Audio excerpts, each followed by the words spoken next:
네, 안녕하세요. 14번째 시간입니다. 제 동서양 문화 소비 심리. 자, 지난 시간에 그 전달된 문화 내용 보다가 마쳤죠. 자, 지난 시간에 이렇게 서로 공유하게 되어지는 아이디어, 이게 결국 이제 문화를 구성하는 그런 내용이 될 텐데, 이것들이 서로 사회적으로 학습될 때, 즉 공유한다는 말은 이제 사회적으로 학습한다. 우리 앞서서는 사회화해서 소셜라이제이션, 문화화해서 인컬처라이제이션, 그리고 심리학적으로는 내면화해서 인터널라이제이션, 뭐 이런 식으로 얘기를 했었어요. 기억나십니까? 예. 여기서 이제 그 말이 바로 이제 사회적 학습이란 말로 이렇게 표현한 거예요. 사회화 하면은 이게 사회적 학습과 같은 말인데, 그때 이렇게 공유하게 되어지는 그런 아이디어가 아무거나 다 공유하게 되는 것은 아니란 거예요. 누가 아무거나 공유하지 못하도록 하거나 우리는 이것만 공유해야 돼 라고 법으로 땅땅땅 이렇게 한다는 뜻이 아니라, 자연스럽게 이러한 아이디어 저러한 아이디어가 공유되어 보다가도 그 중에 바로 처한 환경에서 우리의 생존과 번식에 가장 적절한 그런 문화적 내용, 문화적 요소가 계속 공유되어지고, 대를 이어서 공유되어지고, 선택되어지고, 처음에는 좀 사람들이 서로 공유하던 아이디어도, 생활 방식도, 그죠? 생각하는 그런 사고방식도 공유되어지다가도 별로 그냥 잠시 일어났다가 사라지고, 대를 이어서 전달 안 되는 식으로 도태되어지고, 요 경우는 우리가 이제까지 얘기했던 진화의 자연 선택이나 성 선택은 아니지만, 그 메커니즘이 어떤 아이디어가 살아남느냐, 어떤 아이디어가 살아남느냐, 어떤 아이디어가 사라지느냐, 어떤 아이디어가 살아남아서 결국 문화로 정착하느냐, 이런 메커니즘이 자연선택 메커니즘과 똑같은 거예요. 맨 처음 제가 자연선택, 진화 이론으로 자연선택 소개될 때 체에 쌀가루나 모래를 이렇게 걸러내는 거 말씀드렸죠. 바로 그 메커니즘 그대로 여기도 적용되는 거예요. 그래서 특정한 아이디어에 더 관심을 가지고, 그러면 이게 더 공유되어지고 대를 이어서 전달되겠죠. 또 기억도 더 잘 돼요. 왜 더 잘 되었까요? 그것이 우리의 생존과 번식의 것이 중요한 어떤 문화의 요소, 행동 방식, 사고 방식이기 때문에 더 잘 기억되고 더 잘 전파하는 심리적 적용이 전달된 문화를 만든다. 전달된 문화라는 것은 바로 이런 것이다라는 거예요. 바로 더 잘 전파하고 잘 기억하고 더 관심을 가지는 심리적 그런 보편성이 우리가 갖고 있는 거죠.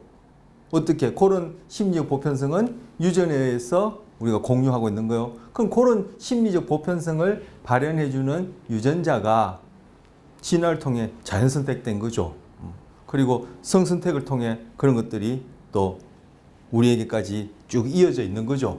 그럼 그걸 기반으로 해서 서로 사회적으로 공유할 때, 여기서는 사회적 학습을 할 때 거기에 탁 들어맞아서 더 관심도 기울어지고 더 잘 기억도 되고 잘 전파가 되어지는 문화적 요소는 살아남고, 그렇지 않는 것은 결국 도태되어 사라진다.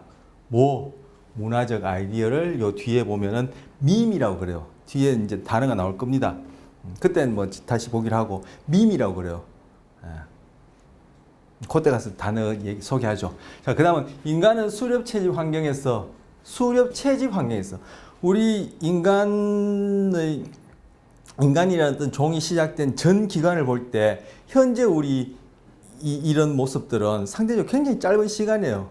그 이전에 바로 수렵, 사냥하고 채집하던 그 환경에서 생존하고 번식하기에 적절한 그러한 신체적 특징과 행동 특성과 심리적 기제가 심리적 특성이 심리적 기제 좋아요. 심리적 기제는 심리적 특성이 유전자 수준에서 선택되어서 그것이 쭉 대를 이어서 쭉 만년 되어져서, 즉 진화되어서 우리가 공이 그러한 보편적 경향성을 갖고 있는 거예요. 보편적 그런 기제를 갖고 있는 거예요. 그것이 지난 시간에 상대적으로 인간의 전 인류의 시간을 봤을 때 상대적으로 짧은 기간 동안에 생겨난 변화로서 농경이라든지 일부 일처제라든지 의학의 발달이라든지 그죠? 먹고 마시는 그 생산과 관련된 여러 가지 그런 그 양식의 변화든지 이런 것들이 바로 오랜 수렵 채집 환경에서 우리가 자연 선택돼서 공유하고 있는 그런 유전 특성하고 이게 딱 일치하지 않기 때문에 지난 시간에 부성 불확실성이란 것이 일부 일처제 문화 안에서도 그런 것들이 남아 있어서 뭐 노래 가사에도 있기도 하고 또 그런 불성 불확실성이 더 드러날 수 있는 더 높아질 수 있는 그러한 어떤 환경 생태 조건 하에서는 상속을 할 때 그런 식으로 여자의 형제의 자식이 한다 이렇게 말씀드렸던 거. 그래서 예, 그런 맥락 다시 복습기 말씀드렸고 인간은 수렵 채집 환경에서 번식 성공도 나오죠. 번식 성공도를 높여주었던 정보에 이 같은 말이에요, 그죠? 같은 말이에요. 달리 또 제가 비슷한 말을 다시 넣은 건데 높여주었던 특정한 정보에 더 관심을 기울이고 더 잘 기억하고 더 잘 전파한다. 예, 여기서 더 관심, 더 잘 기억, 더 잘 전파, 더 관심, 더 잘 기억, 더 잘 전파. 뭐 아이디어라고 얘기했고 서로 공유할 때 아이디어라고 얘기했고 여기서는 뭐요? 번식 성공도를 높여주는 어떤 정보라고 얘기했고 지금 결국 같은 걸 얘기하는 거. 여기서도 그 아이디어라는 것이 생존과 번식에 도움이 되는 아이디어는 살아남다 했는데 여기서도 그죠? 도움이 되는 뭐 번식에 도움이 되는 그러한 특정한 정보는 그렇게 잘 문화로서 정착되어져서 대를 이어서 쭉 공유하게 된다. 이 얘기를 하는 것이고 그렇게 전달된 문화가 바로 말 그대로 전달된 문화예요. Transmitted culture. 그래서 전달된 문화는 개인들 사이에 선별적인 정보 교환이 맞는다. 이 선별적인 뜻이 바로 더 관심을 가지고 더 잘 기억되고 더 잘 전파된다는 거. 사람들 간에 그러한 아이디어에 더 기억, 더 잘 전파, 더 관심을 가지게끔 공통된 심리적 그런 기제를 갖고 있기 때문에 그렇다라고 하는 거죠.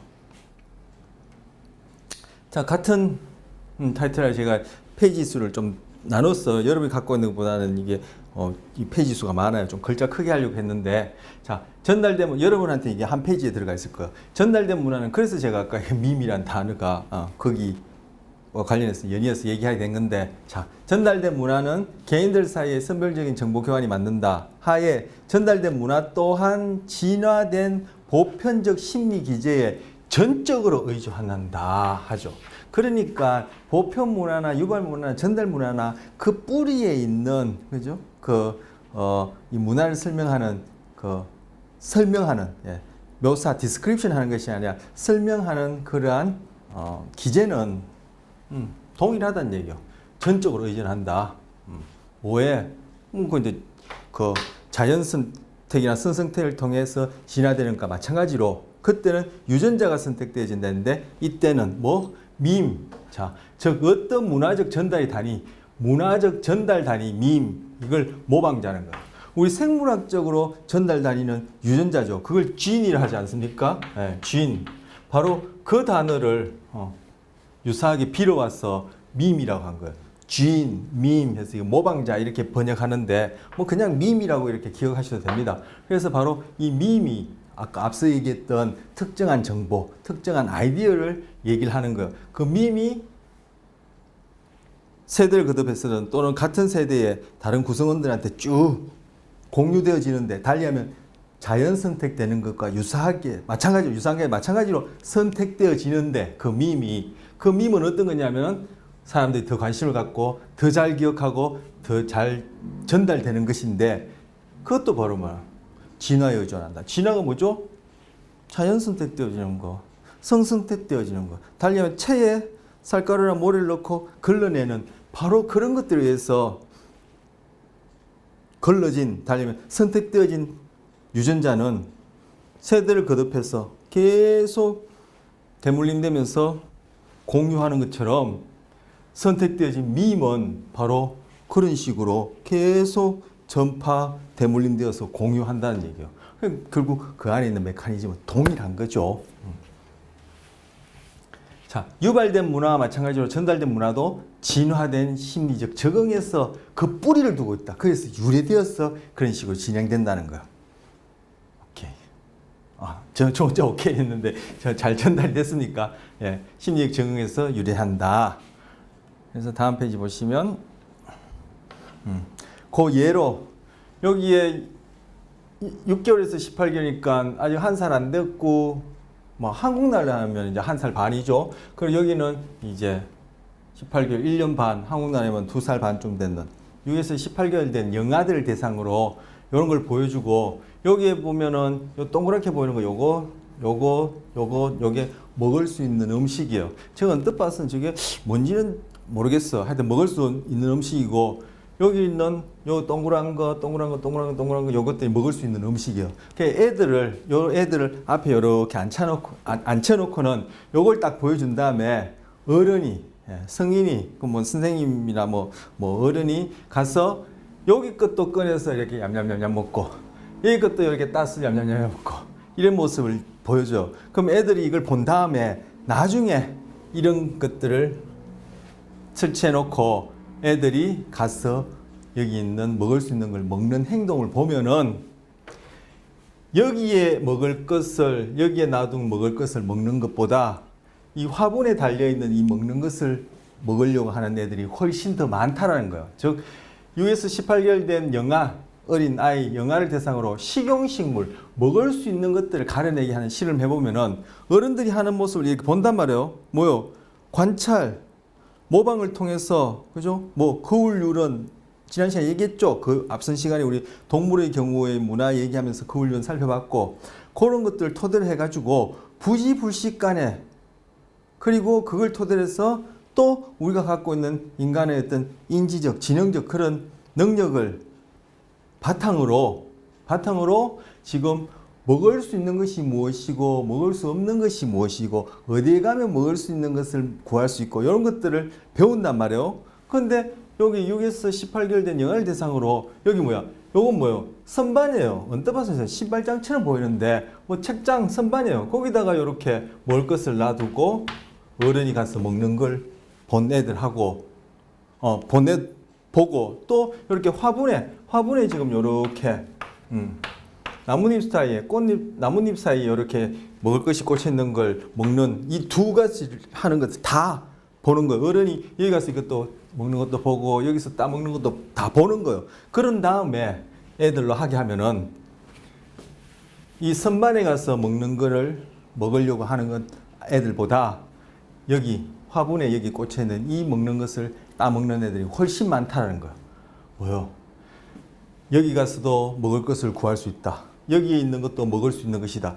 여기에 가서도 먹는 것을 구할 수 있다. 즉 여기에 달린 것도 먹는 것이다라는 이러한 밈이 아까 모방자, 또는 특정한 정보 아이디에 해당하는 그 밈이 선천적으로 우리가 갖고 있는 그러한 자연 선택된 그런 유전적 기반, 즉 보편 기반 위에 있는 보편적 심리에 의해서 이것보다는 이것이 더 먹을 수 있는 음식이다라는 그런 정보가 더 쉽게 기억되고 더 관심을 가지게 되고 더 잘 전파된다는 거.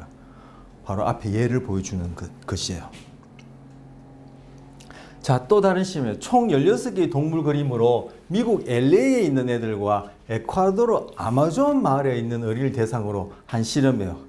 그래서 애들한테 코아티, 코주부 원숭이, 개미야끼, 땅돼지, 이구아나, 대양영양, 코모도 왕도바면, 테즈, 매니아, 대부 이건 한 단어예요. 무슨 동물인지 저도 모르겠어요. 근데 이걸 16개 동물 그림을 쭉 보여주고는 코아티를 보여주면 얘는 초식 동물인데 사람에게 우리에게 안전해 이렇게 가르쳐주고 또 땅돼지는 육식 동물인데 이것 또한 안전해 가르쳐주고 이구아나는 초식 동물인데 이건 좀 위험해 이렇게 가르쳐주고 코모도 왕도바면 테즈 매니아 데볼 저는 얘를 지금 2개씩만 냈지 이것보다 더 많아요. 16개니까 이렇게 보여주면서 사진에 있는 동물을 보여주고 이름을 보여주고 대부분의 여기 실험에 참가한 이 어린이들은 여기에서 이름과 그 동물 사진을 매치시켜서 익히 알고 있는 애들이 드물어요. 그런 이제 동물 사진을 16개에서 보여주고 각각 그 동물에 대해서 위험하다, 안전하다, 육식이다, 초식이다 이렇게 가르쳐 준 다음에 나중에 그것을 기억해 보래요. 자, 이건 무슨 동물이니? 이름이 뭐니? 이거는 위험하니, 안전하니, 육식이니, 초식이니 이렇게 물어보면 애들이 가장 잘 기억하는 것이 이 각각 동물의 이름보다도 그 동물의 사진과 뭘 매치시키느냐, 위험하냐 아니냐, 그 중에 육식이냐, 바로 이 동물에 해당하는 것들을 가장 잘 기억하다는 거예요. 왜 그렇죠? 우리한테 생존이 위협되거든요. 뭐 육식이니까 이 동물들은 사람을 잡아먹는다는 얘기예요. 잡아먹을 수도 있다는 얘기예요. 근데 위험하단 말이에요. 얘들은 육식이지만 안전하니까 얘들에 해당하는 이러한 동물 그룹에 해당하는 사진과 그 동물의 그림과 이름은 잘 매치시켜서 기억을 못 하는데 뭐 위험한 그리고 육식 동물들에 해당하는 그 그림 사진, 그림과 이 동물 이름들은 훨씬 더 잘 외우더라는 거. 바로 뭐요? 생존과 번식이. 여기는 번식보다 일단 당장 생존에 중요한 그러한 밈들은 쉽게 전달되어지고 또 쉽게 관심을 가지게 되고 기억이 잘 된다는 거. 그 전달된 문화가 바로 이런 식으로 공유되어진다, 형성된다는 거. 바로 체에 그러듯이, 그죠?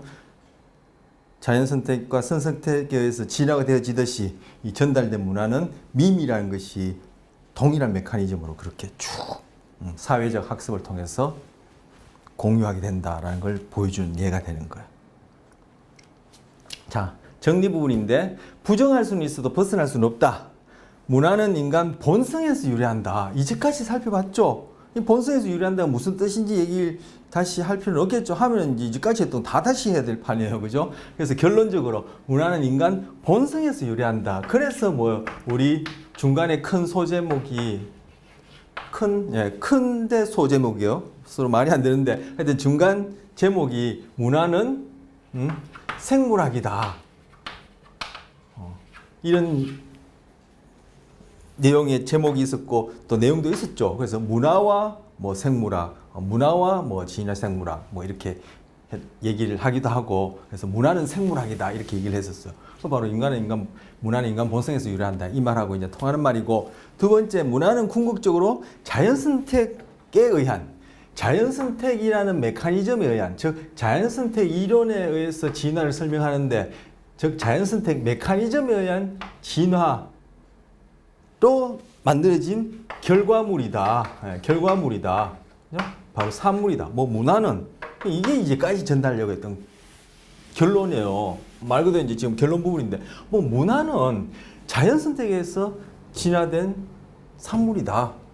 그다음 세 번째 문화는 장구한 세월에 걸쳐 자연 선택에 의해 쓸게 된 심리적 적응으로부터 심리적 적응 우리가 보편적으로 갖고 있는 심리적 적응, 생존과 번식에 도움이 되는 심리적 적응, 결국 그것이 유전자에 의해서 발현되어진데 그 유전자는 생존에 유리하니까 자연 선택을 통해서 지금까지 우리한테 대물림되어 있는 거예요. 바로 그 바탕 위에서 이까지 보듯이 보표 문화, 유발된 문화, 진달된 문화가 형성됐죠. 그래서 문화는 바로 그러한 심리적 적응부터 유래한다. 즉 문화는 인간의 생물학적 특성이다. 금방 제가 판사했던 얘기 나오네요. 문화는 인간의 생물학적 특성이다. 달리 하면 문화는 생물학이다. 이렇게 풀 수 있다는 거. 그 이전의 문화에 대한 정의와 접근들은 다 디스크립션, 묘사하는 거예요. 아, 이런 문화를 보니까 이런 특성이 있고 이런 문화를 보니까 이런 특성이 있고 동양은 이런 특성이 있고 서양은 이런 특성이 있는데 요런 특성을 가진 데는 집단 문화라 이름 붙이고 요런 특성을 가진 데는 개인주의 문화라 이름 붙인다고 이렇게 이름 붙이는 그냥 디스크립션 묘사하는 거죠. 왜 그러한 문화가 생겨났는지는 설명을 하지 않고 그냥 그 모양새를 구체적으로 쭉 이렇게 서술을 하는 거예요. 그런데 우리가 지금 문화에 대한 정의를 살펴본 다음에 제가 어떤 정의를 취하고 문화를 어떤 식으로 설명하는지 얘기해온 이제까지 스토리는 바로 발생주의적 접근, 정의하에서 생태 환경이 문화를 결정한다, 문화에 영향을 준다 라는 큰 타이틀에서 그럼 그게 어떤 식으로 결정되어지는지를 묘사, 디스크립션이 아니라 설명을 한 거예요. 설명을 한다는 건 인과관계를 얘기를 한다는 거거든요. 그럼 바로 인과관계가 어떻게? 진화를 설명하는 자연선택 또는 선선택이라는 메커니즘에 의해서 그렇게 만들어지는 것이다라고 이제까지 이제 얘기를 한 거예요. 근데 바로 이제 진화라는 것이, 그죠? 아까 진을 통한 진이 전달됨으로써 진화, 밈이 전달됨으로써 진화. 다 뭐요? 생물학적인 것이다. 생물학적인 것이다. 라고 그렇게 이제 얘기를 하는 거예요. 문화는 인간의 생물학적 특성이다. 밈도 아무거나 밈이 될 수 없죠. 어떤 게 밈이 되어서 그 다음 세대로 전달되었죠? 바로 지인에 의해서 우리가 갖고 있는 보편적 심리적 적응 특성 또는 심리적 적응 기제 토대 위에서 밈이 선택되어져서 대물림되었잖아요. 그러니까 그 밈이 선택되어지고 대물림되는 것도 결국 생물학적 토대 위에서 설명할 수 있으니까 문화, 보편 문화, 유발된 문화, 전달된 문화, 모든 문화는 인간이 갖고 있는 생물학적 특성으로 다 설명할 수 있다는 얘기죠. 그래서 문화는 생물학이다 이렇게 얘기를 하는 거예요. 진화의 관점을 통하지 않고는 문화의 그 무엇도 의미가 없다. 즉 설명할 수 없다. 그냥 디스크립션만 했을 뿐이다. 예전에 그렇게 얘기할 수도 있어. 이 문장이 의미하는 바가. 그래서 마지막으로 유전자는 이제 진화의 유전자는 문화의 고삐를 쥐고 있다. 문화가 어떤 문, 개인주의 문화가 될지, 집단주의 문화가 될지, 일부 일처제 문화가 될지, 일부 다처제 문화가 될지, 또 우리 뒤에 살펴보겠지만, 뭐 우리 앞에서 뒤에서 살펴보는 것이 아니라 앞서 살펴봤던 여러 가지 그 문화적 정리하에서 이렇게 저렇게 표현했던 그런 문화의 다양성 차이를 낳게 하는 건 뭐요? 주인이 쥐고 있다는 거예요. 주인이 꼭 말을 이렇게 고삐를 쥐고 어디로 갈지 이렇게 결정하듯이 그렇게 유전자는 문화의 고삐를 쥐고 있다라고 얘기해요. 이 에드워드 윌슨 한번 얘기한 적이 있는데 이 사람은 이제 생물학계 이제 거장이에요. 거장이고 여러분 중에 아시는 분도 계신 텐데 그 최재청 교수님이라고 이화여대 그 석자 교수님, 한국 진화론의 뭐 아버지, 진화생물학의 뭐 아버지라고 이렇게 뭐 대부 뭐 이렇게 부를 수 있을 거예요. 그렇게 공식적으로 부르는 건 못 봤지만 그 정도의 이제 역할을 하시는 분인데 그분이 바로 이제 지도 교수님이었어요. 생존에 계시는 걸로 알아요. 그래서 어쨌든 뭐 에드워드 윌슨이 어떤 사람인지 얘기하다 딴 얘기했는데 이렇게 정리를 할 수 있습니다. 자, 그다음 문화와 소비예요. 문화와 소비. 자, 먼저 우리 고쳐져 소비를 들어가야 될 텐데 요 중간에서 제가 이제 소비라는 것도 결국 문화, 우리 그 마이클 잭슨 빌리진 그것도 문화인데 바로 소비가 일어나는 현장이죠. 우리 지금 음원 듣지 않습니까? 예전에는 뭐 CD로 테이프로 이렇게 샀지만 요즘은 음원을 듣는데 그거 다 우리가 뭔가 거기에 대한 대가를 지불하고 그걸 소비하는 거예요. 그래서 지금 이제 소비하고 문화를 여기 중간에서 한번 짝지어서 결론적으로 얘기를 해보고 또 구체적으로 이제 소비를 살펴보기 위해서 뭐 요 슬라이드 이후에 당장 소비를 살펴보는 건 아니지만 살펴보기 위해서 중간에 넣어본 거예요. 그래서 문화와 소비, 이제 소비라는 단어를 이제 한번 직접적으로 집어넣어서 모든 문화는 진화론의 시각에서만 이치에 맞다라고 이렇게 얘기를 해요. 이쪽 입장에서는. 그리고 궁극적으로 진화의 측면에서 바라보지 않는다면 소비와 관련된 그 어떤 것도 타당하게 설명할 수 없다 이렇게 해놨죠. 앞서 진화의 관점을 통하지 않고는 문화의 그 무엇도 의미가 없다라는 말과 같은 말이에요. 궁극적으로 진화의 측면에서 바라보지 않으면 문화와 관련된 그 어떤 것도 설명할 수 없다라는 말 대신 문화 중에 하나인 문화의 하나가 아닌 문화의 한 형태인 소비라는 단어를 그냥 이 자리에 집어넣은 거예요. 그래서 소비도 이 측면에서 다 설명을 할 수 있다 또는 해보겠다라고 이제 지금 얘기하는 겁니다. 자, 동서양 문화의 차이와 기원이에요. 자, 이러한 토대하에서 이제 동서양 문화의 차이를 기원을 봅니다. 어떻게 보면 이제 또 다른 그 작은 소주제가 이제 털커덕 이제 넘어가는 거예요. 이제 보편 문화, 유발된 문화, 전달된 문화. 넘어서 그 이후에 이제 동서양 문화 이제 말 그대로 우리 수업 타이틀에 해당하는 이제 용어가 이제 구체적으로 나왔어요. 동서양 문화의 차이, 기원. 제가 잘 전달을 해드렸다면 이젠 이거 보면 어떻게 될지 이 추측이 예측이 됐죠. 구체적인 거는 알 수는 없어요. 뭐 저도 그죠. 구체적인 건 뭐 저는 이미 이제 아는 내용을 여러분한테 전달한다고 하지만 구체적인 거는 모르지만 이거 어떤 식으로 얘기를 하겠구나, 어떤 식으로 돌아가겠구나 추측할 수 있죠. 이제까지 발생적 정의하에서 자연 선택, 선 선택에서 진화의 산물로 문화라는 것이 생겨나고 그 문화가 사회적으로 공유되어지고 대를 이어서 그 사회 구성들에게 쭉 전달되는 것은 밈이라는 것을 매개로 밈이 매개로 그렇게 이루어진다. 그 얘기한 거잖아요. 지금 여기서도 동서양 문화의 차이 대신 다양성이라고 얘기하면 되죠. 이것도 마찬가지로 발생적 기원, 생태 환경에 따라 문화가 결정되어진데 그 밑에 그 문화가 결정되어지는 것을 설명하는 방식은 금방 얘기했던 대로 그렇게 설명하면 되는 거예요. 그래서 동서양 문화의 차이의 기원은 큰 그림은 우리 이미 다 이제 배운 것을 그냥 이름만 동서양 문화에다가 이렇게 차이라는 이름으로 적용해 보는 거예요. 자, 여기 웨스트, 이스트, 동양, 서양이 있습니다. 동양은 이렇게 학자들이 여기를 이제 동양이라고 여겨요. 지금 인도, 중국, 여기 위에 이제 뭐 몽골, 그리고 여기에 한국이 어디 있습니까?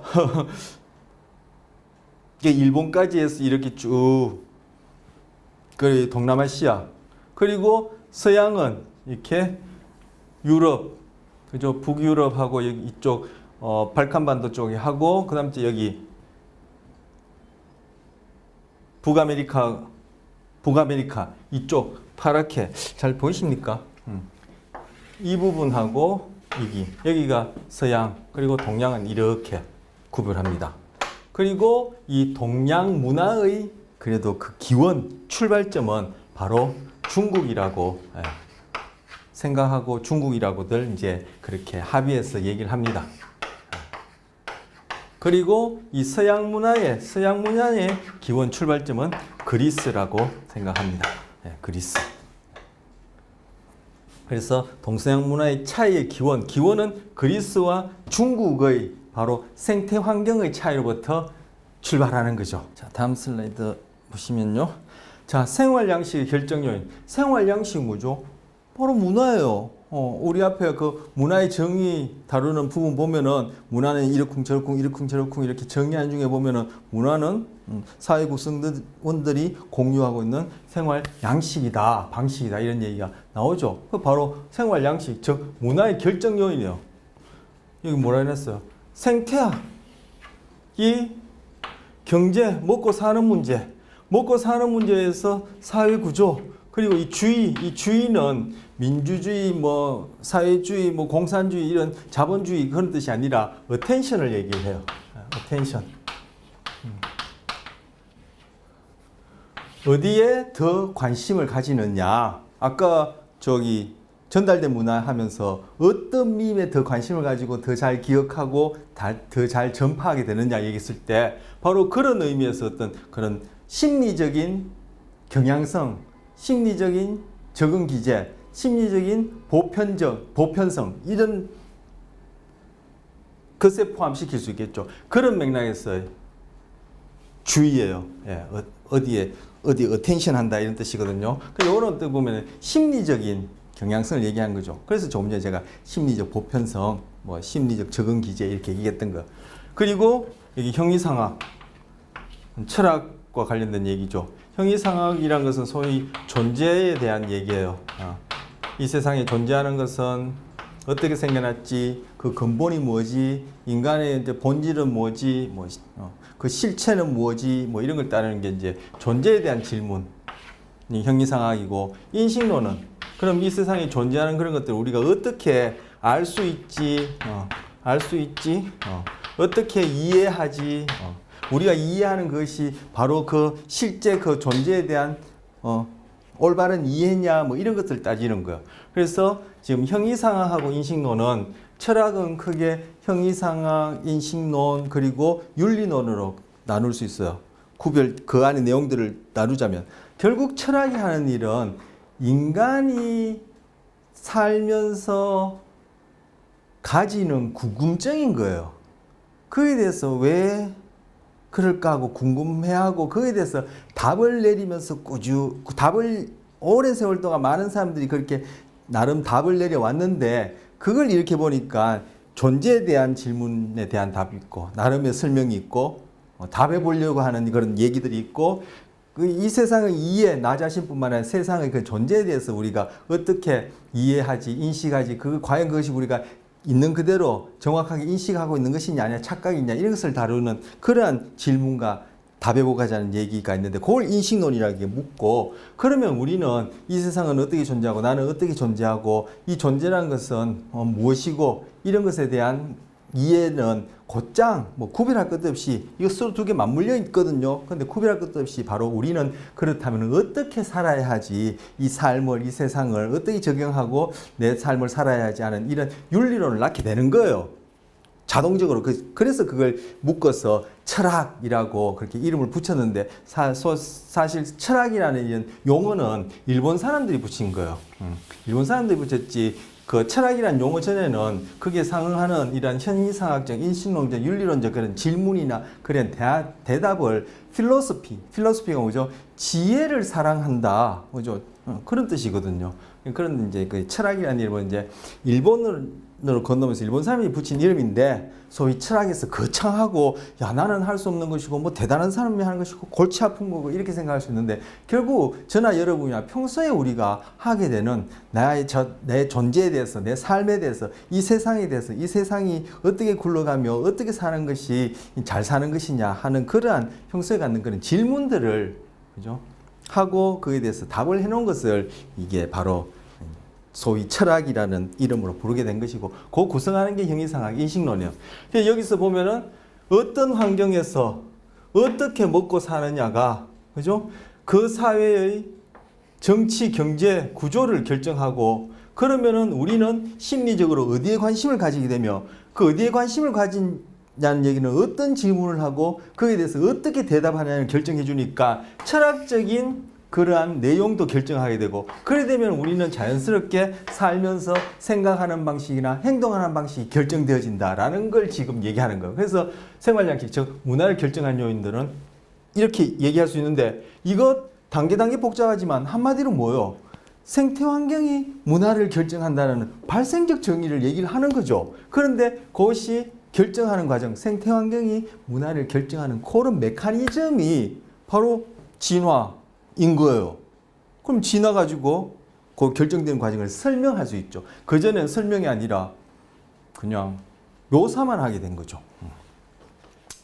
자, 여기도 마찬가지 똑같은 걸 그려놓은 거예요. 그려놨는데, 이건 맞아요. 생태가 생태적 환경이, 즉 생태학은 이제 뭐 생태적 조건에 따라 생물들이 살아가는 그런 정확한 모습을 다루는 학문을 얘기하는데, 어쨌든 생태 조건을 얘기를 하는 거죠. 생태 조건 하에서 살아가는 이제 그런 동물들, 인간을 포함한 동물들에 대한 그런 삶의 모습을 얘기를 하는 건데, 생태 조건이 경제의, 사회 구조의, 주의의, 형이상학, 인식론의, 사후관계에 이런 식으로 영향을 준다는 것은 동양인이든 서양인이든 공이 이 분야에 있는 사람들, 저 같은 일반인들은 이런 생각을 할 수는 없겠죠. 어쨌든 동양인이든 서양인이든 이 분야에 있는 사람들이 학문적으로, 그죠? 쭉 그렇게 다 합의하는 거예요.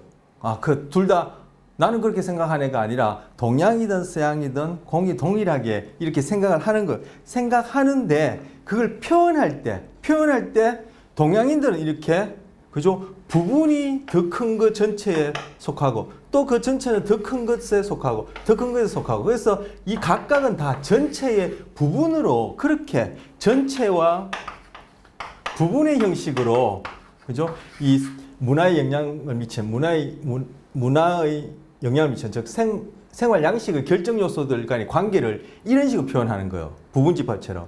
즉 어떤 것은 전체의 부분이고, 그 전체는 또한 다른 전체의 부분이고, 이런 식으로 표현한 것이고, 똑같이 결정 요인들을 표현하는 데 있어서 이거는 서양인이 표현한, 서양학자가 표현한 거예요. 이건 동양학자가 표현한 것이고. 근데 똑같은 것인데도, 그죠? 똑같은 결정 요소에 대해서 공감하는데도 그 표현 방식이 이렇게 동서양의 차이가 나는 거예요. 이것도 동서양 문화의 차이를 볼 수 있는 거예요. 그 기원이 어디서 왔다?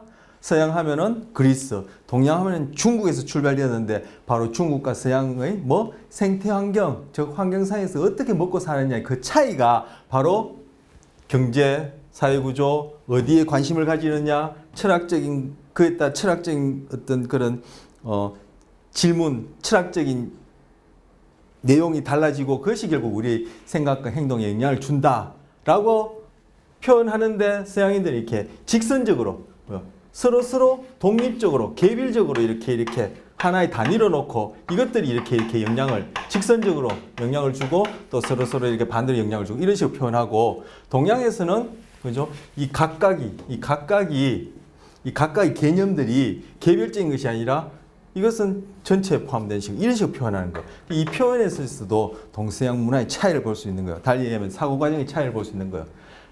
자, 요 관련해서 이제 뒤에 나올 텐데, 어쨌든 동양이든 서양이든 생활 양식 문화의 영향을 준 결정 요인들은 이러한 것들이 있고, 금방 말씀드린 대로 그렇게 영향을 준다. 바로 발생적 정의 접근하에서 지금 구체적으로 얘기를 하는 거예요. 자, 동양 문화의 기원입니다.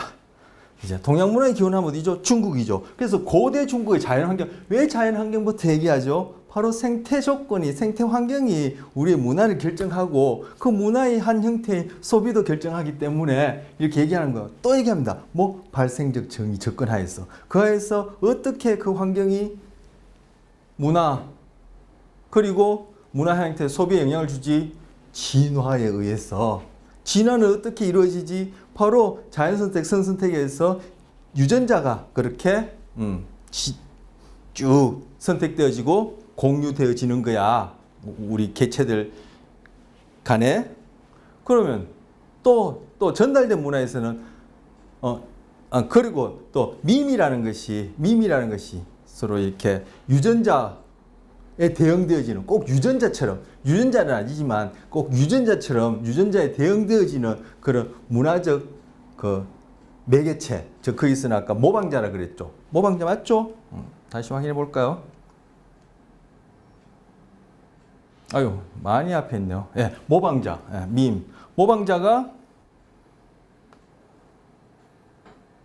그 사회 집단 내에서 구성원들 간에 꼭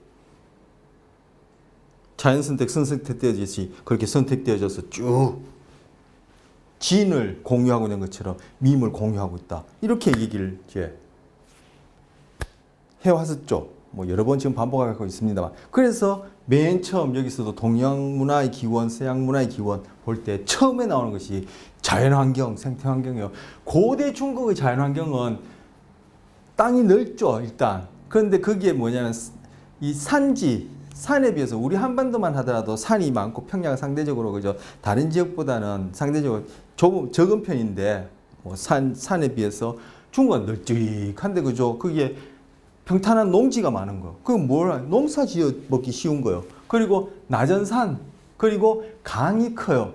그 넓은 지에 강이 크니까 강을 이용해서 뭐 하죠? 지금은 비행기로 날아다니고, 그죠? 고속도로 만들어서 달리지만 그 당시에는 강을 통해서 이동을 하는 거예요. 먹고 살고 필요한 그러한 사회 경제적, 정치적 그러한 어떤 구조하에서 살아가는데, 그때 이 운송 수단에 바로 강을 이용하는 거야. 그래서 중국은 이러한 자연 환경 하에서 먹고 살기에 적절한 것이 뭐냐면은 쌀농사라는 얘기예요. 쌀농사. 넓은 평탄한 농지에, 산도 낮으니까 이제 농지가 많을 테고 상대적으로, 그리고 큰 강이 있으니까 물도 끓여올 수 있고, 농사 짓는데 가장 중요한 게 물이죠. 이 관계 농사도 나오지만, 그리고 그걸 통해서 운송도 하니까 이 지역 아우를 수 있는 이 지역의 넓이가 커지는 거죠. 아우를 수 있는 지역의 넓이가 크는 거죠. 만약에 산이 삐쭉삐쭉 솟고 거기에 조그만하게 농지가 있으면은 거기서 쌀농사를 짓던, 산이 많으면 또 물이 없고 농지 자체가 쌀 농사 짓기엔 적절하지 않으니까 쌀 농사가 아닌 다른 농사를 지었고요. 어쨌든 그 조금씩 모여 있으면 이 동네에서 무슨 일이 일어나는지 산 너머 저쪽 동네에서는 무슨 일이 일어나는지 전혀 모르죠. 그런데 평탄한데 뭐 큰 강이 있으니까 이쪽 동네 저쪽 동네 서로 왔다 갔다 하니까 이게 이제 지역 단위가 커지는 거예요. 그런데 쌀 농사를 지으려면 뭐 물이 필요하니까 이 관계, 즉 이 논 그리고 쌀은 밭에서는 안 짓죠. 어쨌든 그 논밭에다가 물을 대려고 하려면 이게 혼자서 괜히 들고는 이게 감당이 안 돼요. 뭐요? 수십 명, 수백 명이 모여서 같이 저수지도 만들고 해야 되기 때문에 바로 뭐요? 많은 사람들이, 넓은 지역에 많은 사람들이 먹고 사는 문제와 관련해서 함께 어우러진다는 거. 뭘 얘기하는 것 같죠? 집단주의 문화가 생겨날 수밖에 없는 거예요. 집단주의, 개인주의라는 요 용어 자체는 문화에 대한 구조적 정의에서 루스 베네딕트가 만들어낸 용어지만 어쨌든 집단주의, 개인주의 문화라고 이름 붙여진 그 문화가 어떻게 생겨났냐? 지금 여기에서 어떤 환경에서 뭘 먹고 샀지? 바로 그것 때문에 집단주의 문화가 생기는 거예요.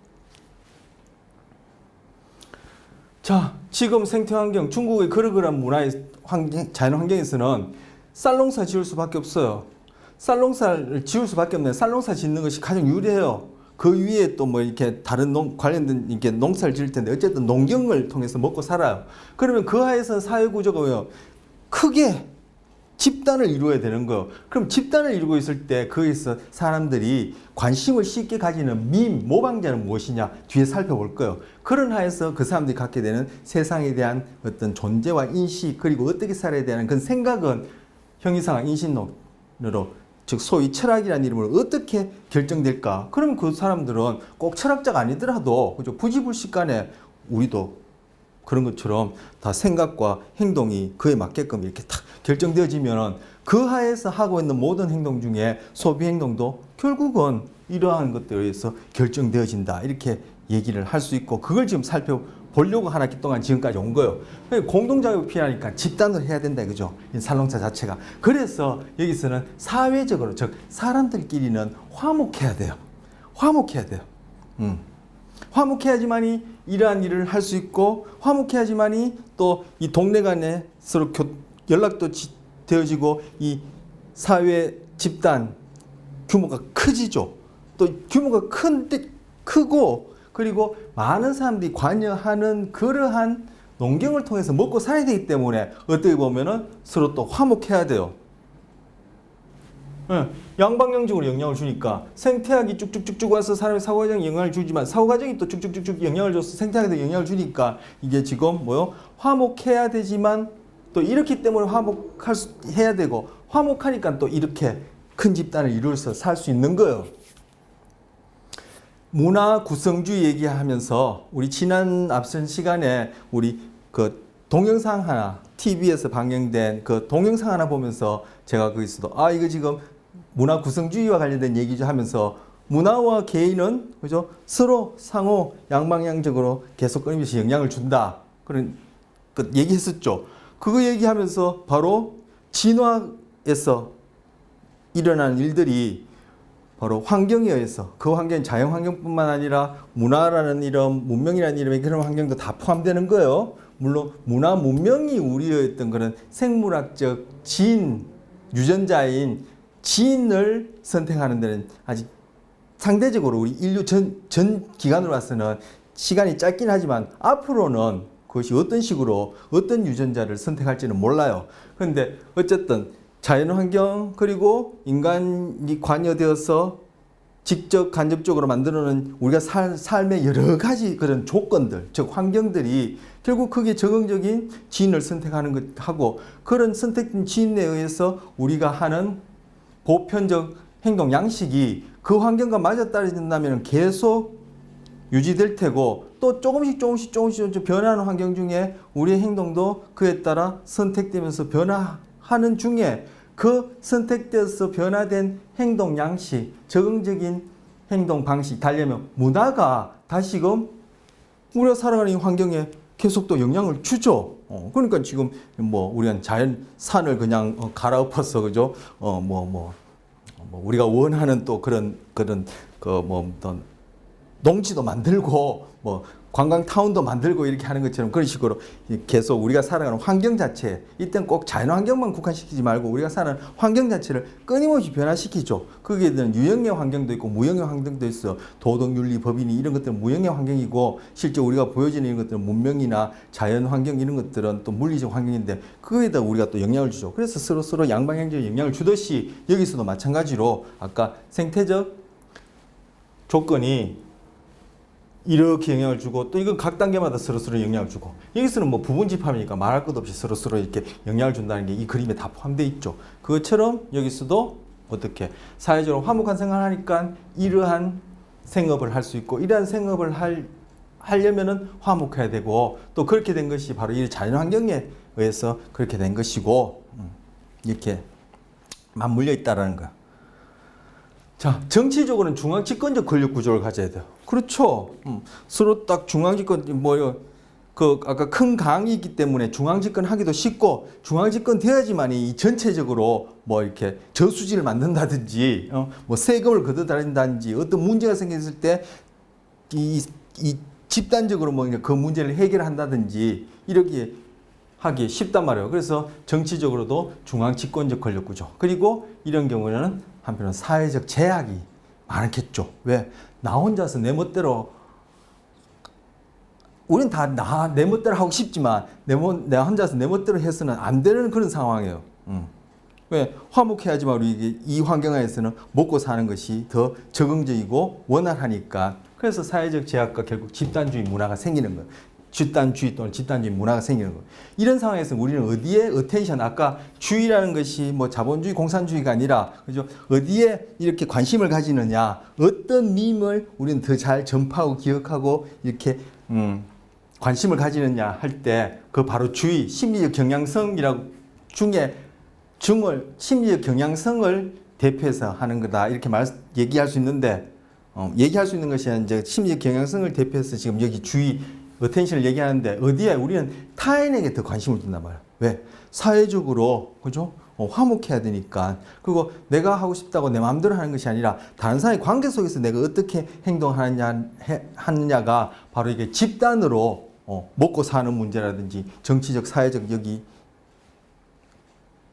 문화 안에서 내가 잘 살아가는데 중요하니까 타인이나 사회적 상황 또 전체적 맥락에 더 관심을 가지게끔 그렇게 되어진다라는 거야.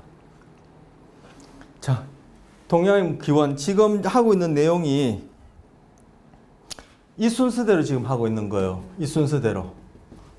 그래서 첫 번째 페이지에서는 생태환경, 그 다음째 경제, 그리고 사회, 구조, 정치까지 넣어서 여기까지 넣어서, 그리고 주의, 어텐션, 그리고 형이상학, 인식록 보고 제일 나중에 사고 과정, 사고 방식, 여기에 지금 순서대로 보고 있는 거.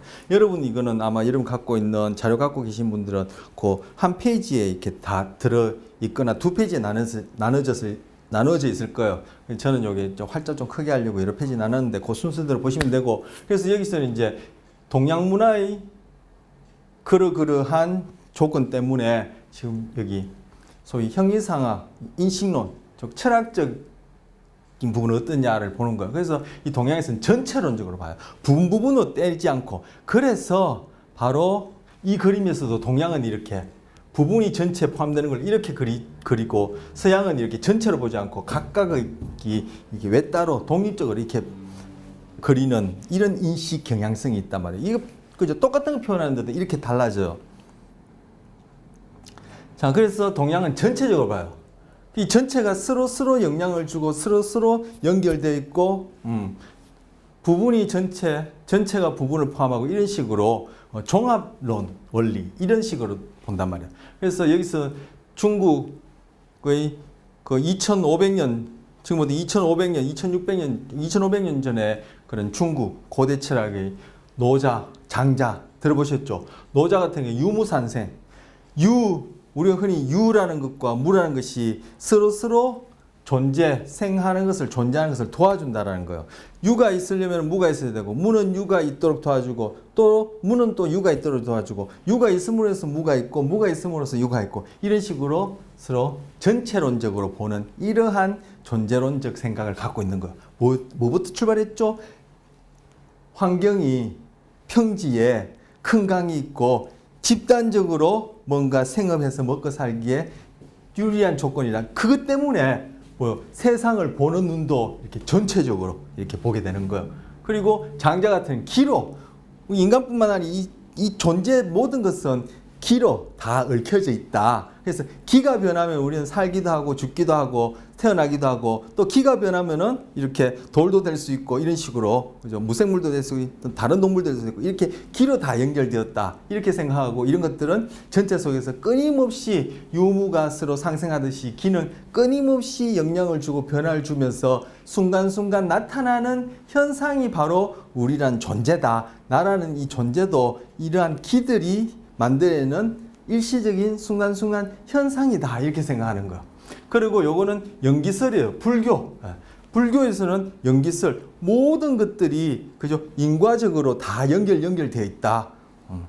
그 뭐 인연이라는 말 들어보셨죠? 그게 뭐 다 연결되어 있다. 어떤 일어난 일, 즉 현상들은 그것을 만들어내는 어떤 또 다른 어떤 원인에 해당하는 것이 있고 그 원인은 또 그걸 만들어내는 또 원인이 있고 또 서로 다 거물처럼 전 세계는 이렇게 존재들이 다 엮여져 있다 이렇게 생각하는 전체론적인 이런 시각이 있어요.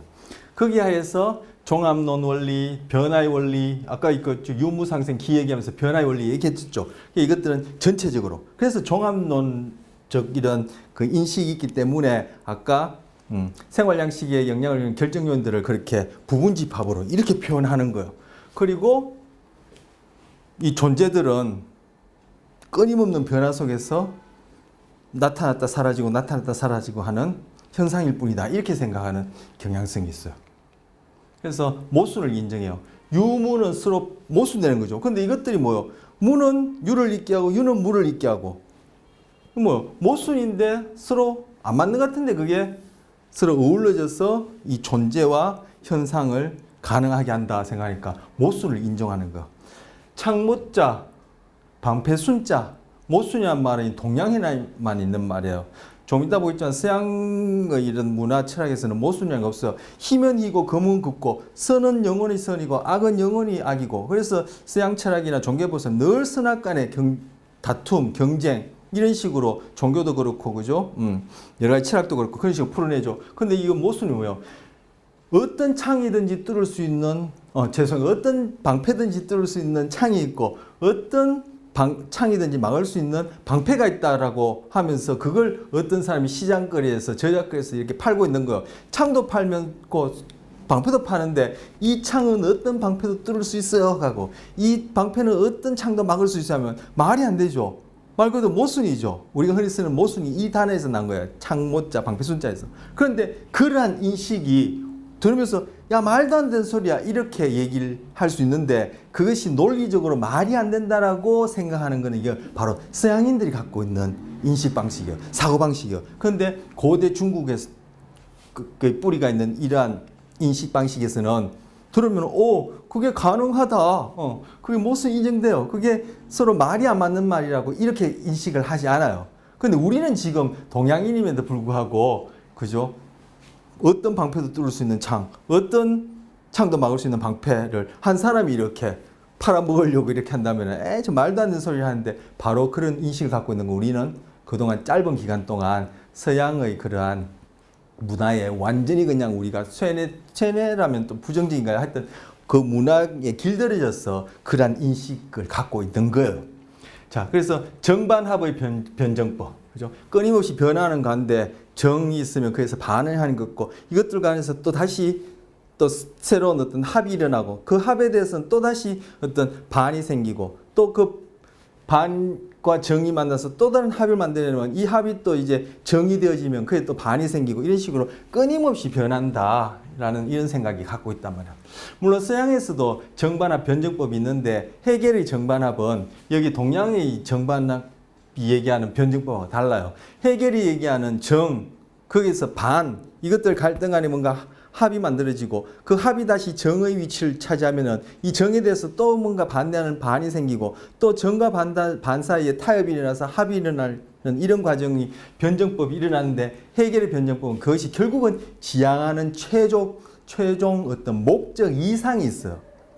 그런데 이 동양에서는 이것이 어떤 목적 이상을 향해서 직선적으로 아까 생활 양식을 결정하는 요인 그림에도 서양인은 직선적으로 그리고 동양인은 원형태로 그렸는데 동양에서는 이 변정법도 직선적인 그러한 어떤 목표 이상을 향해서 나가는 정반합의 변정법이 아니라 끊임없이 돌고 도는 서로 맞물려 있는 그런 변정법이고 서양은 직선적인 그런 어떤 이상 목표를 향해서 즉 실체 본질이 있다는 거죠. 그걸 향해서 끊임없이 정반합하는 그런 변정법이기 때문에 같은 이름으로는 변정법이라도 서양의 변정법과 동양의 변정법은 차이가 있어. 그럼 차이가 왜 생겼죠? 동양의 뭐부터? 생태 조건부터. 서양의 뭐부터? 생태 조건부터 출발한 거예요. 바로 이게 발생적 접근, 문화에 대한 발생적 접근이고 그걸 설명하는 인과관계를 설명하는 메커니즘은 바로 진화를 만들어내는 자연선택. 또 뭐 선거 관련해서 구체적인 성선택 이렇게 얘기를 할 수 있는 거예요. 자, 모든 사물을 전체와 부분으로 인식한다. 그래서 아까 타원형으로 이렇게 나타냈던 거예요. 생활 양식의 영향을 결정 요인을 그렇게 부분집하고 나타냈던 거예요. 그래서 자신을 전체 속에 부분을 그러면 이제 인간의 경우에도 자기 자신은 나는 다른 사람들과 구별된 하나의 독립된 개별체다 이렇게 생각하지 않고 나는 전체 속에 부분이다 이렇게 생각하는 거예요. 바로 이런 생각을 가진 경우를 이제 집단주의로 얘기할 수 있는데 이런 생각을 가진 사람들은 우리 앞선 시간에서 본 것처럼 가족이 얼마만큼 중요하니 할 때 어떻게 하겠어요? 중요하다라는 쪽으로 대답할 경향성이 많죠. 바로 그런 것들이 그런 식으로 다 가족 문화에도 영향을 주고 이후에 소비에도 그런 이제 결정적인 영향을 미치는 거예요.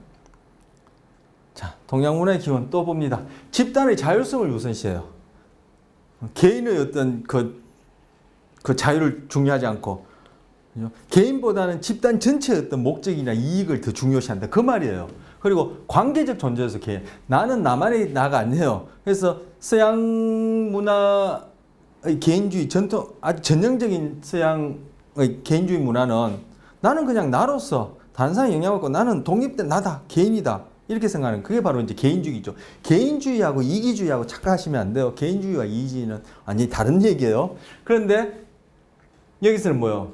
이 동양 문화에서는 나는 다 아버지, 엄마, 할아버지, 삼촌 해가지고 다 엮여 있는 그런 관계로 생각한단 말이에요. 그래서 내가 어떤 행동을 하거나 결정을 하거나 판단을 하거나 소비를 할 때도 그죠? 내가 원하고 내가 필요한 것만 생각하지 않고 내가 이걸 선택할 때 다른 사람은 어떻게 생각할까? 내가 이걸 사면 다른 사람이 어떻게 도움이 될까? 이런 관계적 존재로서 우리는 개인을 인식하기 때문에 그 안에서 이루어지는 사고방식이나 행동방식 그리고 소비행동도 다 그런 식으로 이루어진다는 거예요. 그래서 개인의 관계를 중시해요. 그래서 우리 바로 유교 문에서는 삼강오륜은 뭐냐? 바로 사회관계 내에서 그죠? 그 직위와 나이와 신분에 따라 어떤 관계를 이루어야 된다는 그에 대한 어떤 그런 윤리적 강론이죠. 바로 그게 뭐야? 이러한 집단주의 문화를 대표하는 거예요. 그 출발은 평평한 산지에 농사 지어 먹고 사는 그런 이유 때문에 농사를 지어 먹으려면 여러 사람이 함께 해야 되는 그런 이유 때문에 출발한 거예요. 그래서 여기서는 조화로운 인간관계가 가장 중요하다. 나 혼자 잘나고 나 혼자 성공하는 거 중요하지 않다. 그래서 우리 문화 요즘은 어떤지 모르겠지만 예전만 하더라도 그죠? 자식이 잘 되면 부모들이 그죠? 어깨 힘주고 동네가 막 잔치하고 그랬었어요. 요즘 뭐 그런 일 없죠. 요즘은 모르겠습니다. 뭐 국회의원 예를 들기는 그런데 어쨌든 뭐 소위 옛날에 과거급제 하면은 온 동네가 그냥 잔치를 벌였죠. 근데 요즘은 좀 덜한데 바로 그런 것들이 다 뭐예요? 조화로운 인간관계 중시하기 때문에 그런 거예요. 그래서 남의 일 같지 않다는 거예요. 그래서 여기서는 타협하고 조화하고 화목하는 이런 것들을 중시하게 여겨요. 지금 하고 있는 부분 다 동양 문화, 서양 문화의 그 기원, 생태학부터 사고방식 쪽에 오는 중에 지금 사고방식에 해당하는 거예요. 사고방식에 이름 붙였지만 그 안에는 뭐 세상을 어떻게 이해하고 자기 자신을 어떻게 이해하고 그리고 행동을 어떻게 하는지 그게 다 포함되기 때문에 지금 이런 식으로 나눠서 쭉 얘기하는 거예요. 그래서 여기서 마지막에 요 슬라이드에서 마지막 아니, 동양문화의 기원이라는 타이틀 하에서는 마지막에 해당할 텐데 중국 사람들이 생각하는 행복이란 뭐요? 화목한 인간관계, 화목한 인간관계. 화목한 인간관계를 맺고 평범하게 사는 것인데 여기서 키워드는 뭐예요? 행복은 화목하게 사는 것, 다른 사람과 잘 어울리는 것이 행복할 것이다. 이렇게 생각하는데 자, 지금까지 동양문화 봤습니다. 바로 요거에 다 뭐요? 대형 예, 반대라고 생각할 수 있는 거. 반대는 또 아니죠. 뭐 반대라고 얘기한 그런데 그래서 딱 이렇게 대응되어지는 그런 경우가 바로 서양 문화에 해당해요. 자, 그다음 서양 문화의 기원 보겠습니다. 서양 문화, 아까 서양 문화, 서양의 가장 뿌리는 전통 뭐 누구나 할 것 없이 어디라고 여긴다? 바로 그리스라고 해요. 근데 그리스는 어떤 지역이냐면은 그리스 지도를 보면은 거기는 온통 산들이고 이 산들이 해안까지도 뻗쳐 있어요. 그게 뭐예요? 그만큼 바다와 인접한 부분까지 산들이 있으니까 이 평야가 있을 데가 없는 거예요. 그러니까 산과 산 사이에 그 좁은 그런 데서 사람들이 옹기종기 모여 살고 산들이 있으니까 서로 왕래도 쉽지 않은 거죠. 그러니까 아까 중국의 그런 자연환경 하에서 먹고 사는 그러한 농경 생활하에서 보여주는 그러한 문화가 발생되기에는 힘든 거죠. 그래서 해안가에 산다. 그래서 산들이 많기 때문에 해안가에 모여 살아요. 그래서 이 사람들은 무역, 배 타고 요즘은 비행기로 막 날아다니고 하지만 그 당시에는 고대 그리스에는 배 타고 주로 바다를 이용해서 왔다 갔다 하게 되는 거죠. 해안가에 산다. 그리고 많은 산지다. 평야에 따라 좁다는 거예요. 그 좁은 평야에서 심어서 뭘 만들어 먹겠어요? 뭐 상추 심고 그죠? 뭐 고추 심어서 먹는 이런 정도로는 그죠? 문화를 이루고 큰 사회를 이룰 만한 그러한 어떤 생업 방식은 아니고 그 좁은 평야에서 할 수 있는 것이 이제 밀농사나 뭐 이런 것들이에요. 밀농사는 쌀농사만큼 그렇게 많은 시간을 들이지 않는데요. 그래서 밀농사는 이 뭡니까? 심고 거둬들이고 하는 이게 기간이 짧대요. 그래서 그만큼 쌀농사만큼 오랜 기간을 그 자리에 누르고 앉아서 즉 마을을 이루고 그걸 계속 집단적으로 케어할 만한 그러한 농사가 아니라는 거죠. 밀농사는 쌀농사에 비해서. 그래서 어쨌든 밀농사를 하고 그리고 포도주를 만드는 포도가 많이 생산돼야 되는데 이 포도는 이런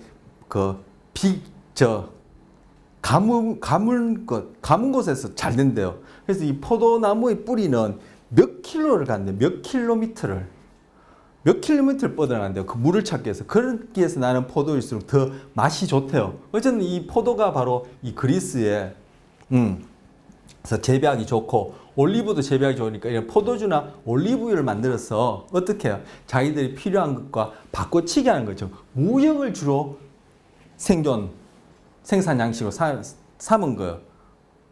중국은 농경, 특히 쌀농사. 여기 그리스는 이러한 자연환경으로 인해서 무역. 근데 이게 말이 무역이지 사실 그 안에 있는 내용을 보면 무역이 아니라 해적질이에요. 네, 해적질이에요. 그래서 이쪽 그리스 문화 그리고 거기서 출발해서 서양 문화의 그러한 어떤 신들이나 그런 종교들 보면 다 전쟁의 신 이름이 주가 되고 뭐 다 전쟁의 신이라 얘기해도 돼요. 그리고 거기서 보면은 그 동양 같은 경우에는 전체가 부분을 전체가 서로 뒤엉켜서 전체론적으로 그래서 희고 그 유와 무가 서로 상생한다 하는데 여기서는 바로 흑백은 분명하고 선과 악은 분명하고 이둘은 항상 경쟁하고 서로가 서로의 존재를 도와주는 것이 아니라 서로 경쟁하고 싸우고 하는 이러한 어떤 그러한 문화 하에 있기 때문에 바로 이제 신이나 종교도 이게 다 전쟁의 신이나 어떤 그런 폭력성, 공격적인 이런 어떤 냄새가 난다 할까요? 그러한 분위기가 대체적으로 나요. 이제 무역이 이게 말이 무역이 이제 주로 해적질인 거죠. 그리고 여기서는 할 수 있는 것이 수렵, 뭐 사냥을 한다든지 목축. 그래서 뭐 양떼나 그죠? 또 제가 아는 건 양떼밖에 없습니다만 그래서 짐승들을 집단을 뭐 여기서 이렇게 풀 다 뜯어 먹으면 또 딴 데 가서 뜯어 먹이고 이런 식으로 생활을 하니까 그것이 중국처럼 큰 중앙 집권적 정치하에서 집단적인 사회 구조를 이룰 수가 없는 거죠. 그래서 여기서의 국가라는 것은 도시국가, 처음에는 촌락처럼 그 산과 산 사이 좁은 평야에서 해변가에서 촌락처럼 살았는데 이것이 작은 형태의 도시국가를 이뤘고 이 도시국가 사이에 끊임없는 전쟁을 했기 때문에 이 국가 뭐 우리 소크라테스, 플라톤이 얘기하는 바로 그런 그 당시에 그런 도시국가들은 다 전쟁을 위한 국가예요. 그래서 소크라테스, 플라톤의 그런 철학만 하더라도 그 안에 있는 윤리론이라는 것이 다 전쟁을 어떻게 하면 잘할 수 있는 인간을 만들어내는지 그런 내용으로 채워진 그런 철학이에요. 그래서 도시국가, 전쟁국가라는 거예요. 왜 전쟁국가 되었죠? 그 사람들이 먹고 사는 방식, 즉 무역이 해적지라고 그랬죠. 결국 그 안에 내용을 보면은. 근데 그렇게 할 수밖에 없었던 것이 그 자연 환경이 중국과 달리 이러한 환경이기 때문에 그런 식으로 먹고 사는 것, 경제와 결국 사회구조, 정치도 이런 식으로 결정되어졌다, 진다, 졌다라고 얘기를 하는 거예요.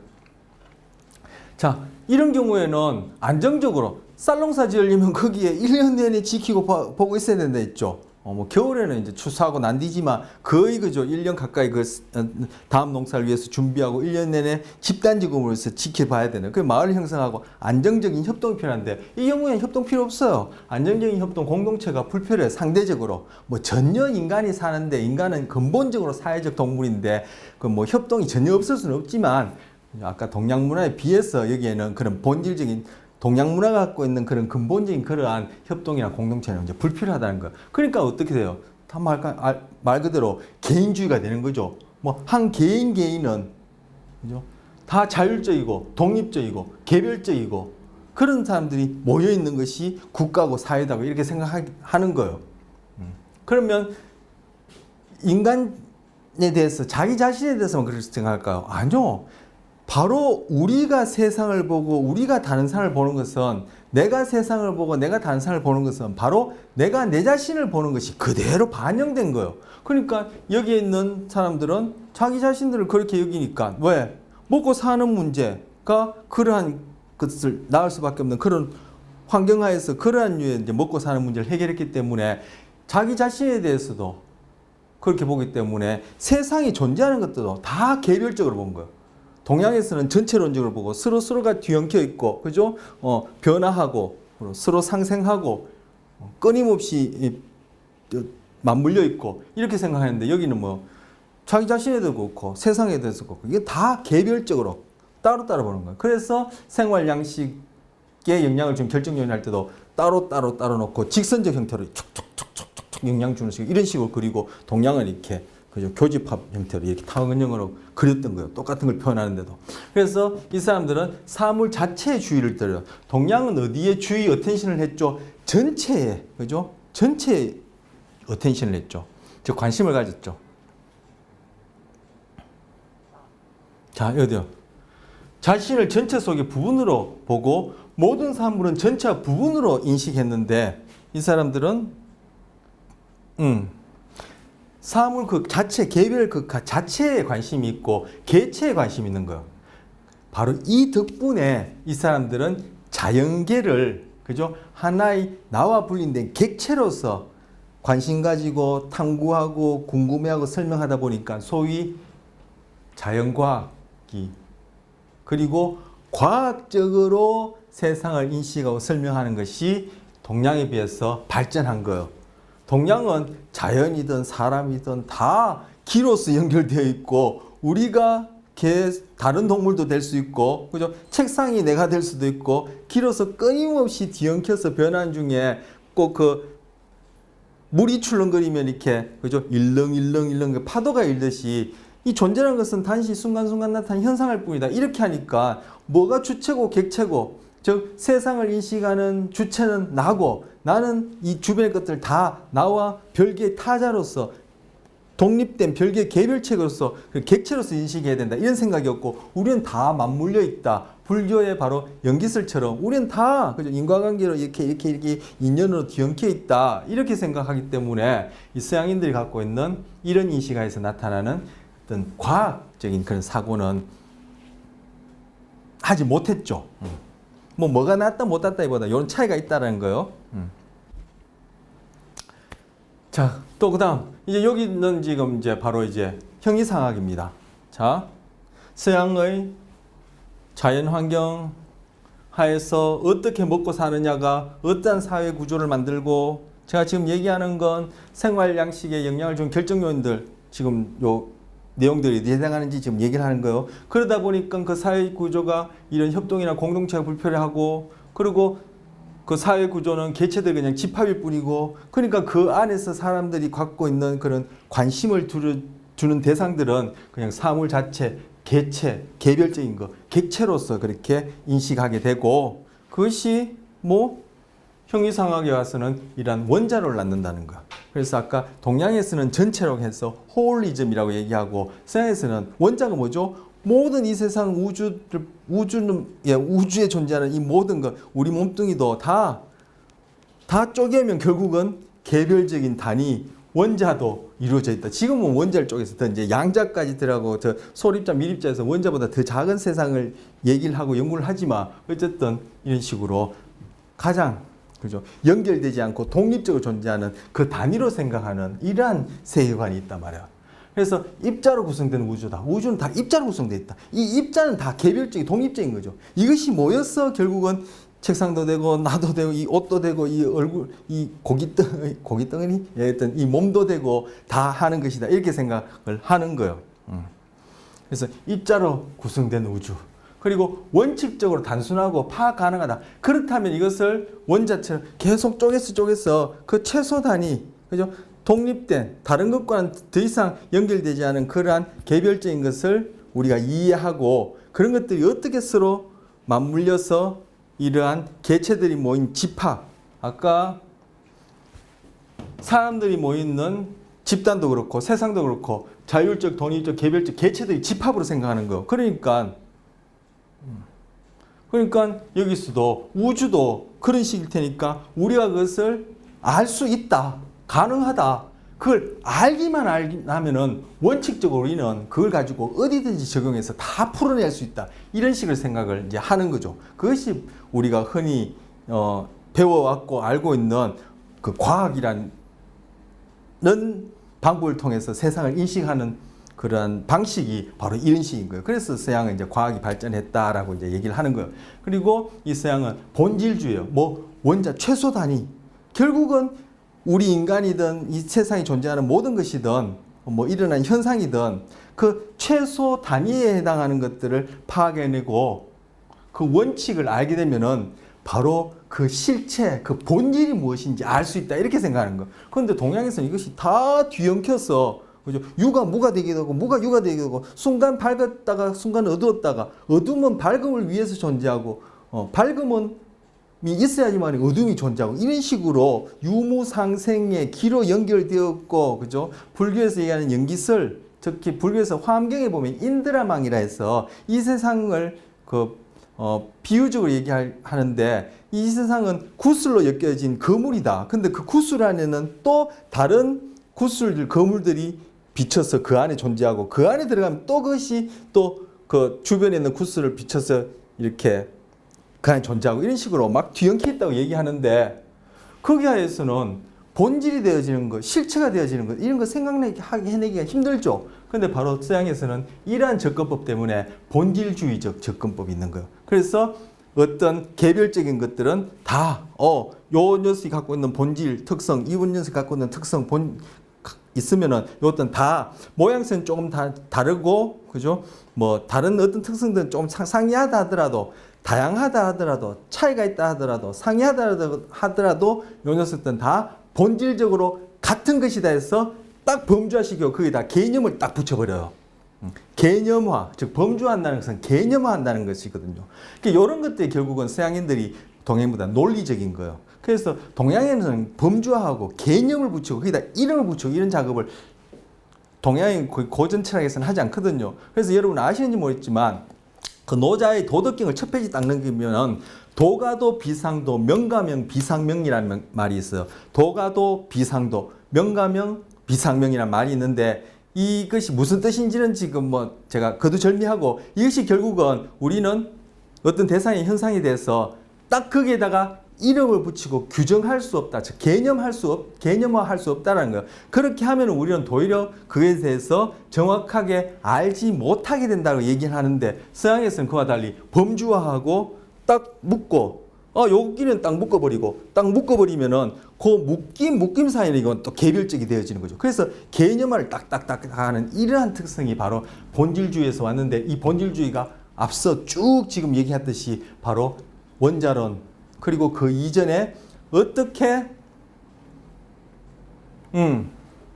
세상을 바라보는 어디에 관심을 갖게 되느냐 그렇게 관심 갖게 된 것은 바로 뭘 어떻게 먹고 살았느냐 왜 그렇게 먹고 살 수밖에 없느냐 바로 처한 환경이 이러하기 때문이다. 거기서 다 출발했다는 거예요. 바로 뭐요?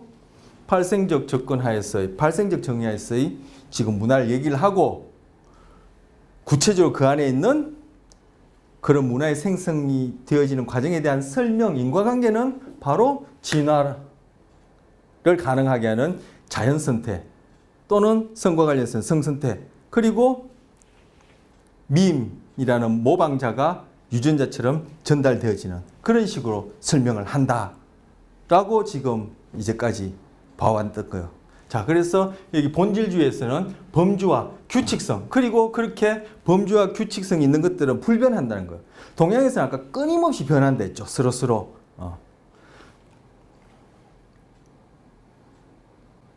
예, 변화의 원리, 정반화 변적법에서 계속 맞물려서 변한다, 끊임없이 변한다 이렇게 생각하는데 여기서는 본질 말 그대로 본질이 뭐예요? 변화하지 않는 걸 본질이라 하잖아요, 그죠?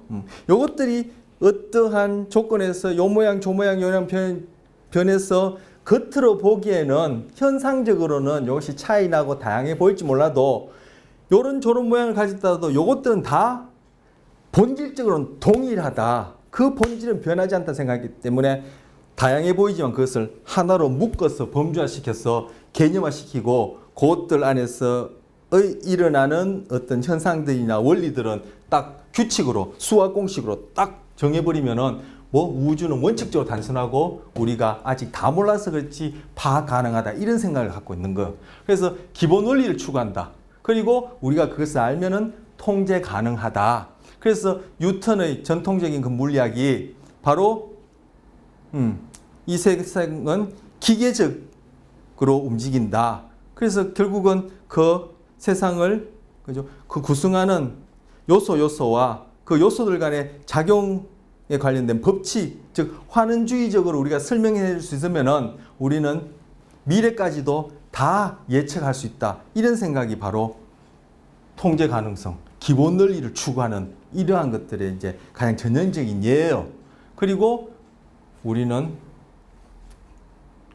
그렇게 설명할 수 있으면은 우리가 소위 바람직하다고 여기는 식으로 우리가 만들어낼 수 있다. 적극적으로 세상에 개입할 수 있다. 이렇게 생각하는 거예요. 동양에서는 뭐요? 우리는 전체 속의 일부분이다. 그리고 사람들끼리도 어울려서 화목해야 되는 것처럼 이 세상하고도 자연환경하고도 어울려서 화목해서 잘 굴러가는 것. 즉 중국인이 화목한 인간관계뿐만 아니라 세상과도 화목한 관계를 맺는 것이 행복하다 생각하는데 서양인은 우리는 행복하기 위해서는 바로 우리가 원하는 대로 만들어야 된다 이렇게 생각하는 거예요. 이런 것들이 바로 자연환경에서 출발하고 아까 먹고 사는 문제와 관련해서 무역이 주로 해적이라 했는데 문제와 관련해서 바로 그런 그 사람들이 갖고 있는 그런 철학이라든지 종교라든지 또 그에서 얘기된 신들이 다 전쟁의 신인 이유도 바로 이것하고도 관련돼요. 더 이어지는 얘기는 또 다음 시간에 하도록 하겠습니다.